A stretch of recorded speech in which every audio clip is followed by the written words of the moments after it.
Hi all, welcome to twin babies daily delights. இன்றைக்கி ஒரு ஹெல்த்தியான ரெசிபியை நம்ம பார்க்கலாம். நேந்திரப்பழம் எடுத்திருக்கேன். இந்த மாதிரி எடுத்துக்கோங்க. ரொம்ப காயாகவும் வேண்டாம், ரொம்ப கருப்பாக இருக்கிற மாதிரி பழுத்ததும் வேண்டாம். ஸோ அதை நான் ஸ்டீம் பண்ணி எடுத்துக்கிட்டேன். 100 டிகிரி செல்சியஸில் 10 மினிட்ஸ் வச்சு எடுப்பேன். அது நல்லா வெந்திருக்கிறதா அப்படின்றது நான் இந்த கத்தி வச்சு குத்தி பார்ப்பேன். நல்லா சாஃப்டாக உள்ளே போச்சுன்னா நல்லா வெந்திருக்குன்னு அர்த்தம். இல்லைனா ஒரு 2 to 3 மினிட்ஸ் எக்ஸ்ட்ரா வச்சுப்பேன். அண்ட் ஸ்கின்னை உடனே பீல் பண்ணிவிடுங்க, ஒரு 1 மினிட் விட்டு. ரொம்ப ஆறிடுச்சுன்னா நம்மளுக்கு ஸ்கின் பீல் பண்ணுறதுக்கும் கஷ்டமாக இருக்கும், அதுக்கப்புறம் மேஷ் பண்ணுறதுக்கும் ரொம்ப கஷ்டமாக இருக்கும். இது ரொம்ப ஹெல்த்தியான ரெசிபிங்க. எங்கள் அப்பாவோட ஃப்ரெண்ட் மலையாளி.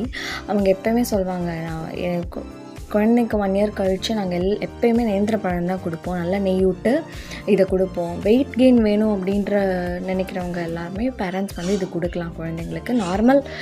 நார்மலாக ஹெல்த்தியாக ரெசிபி கொடுக்கணுன்னா கூட இதை நம்ம கொடுக்கலாம். தாராளமாக நெய் விட்டு கொடுங்க.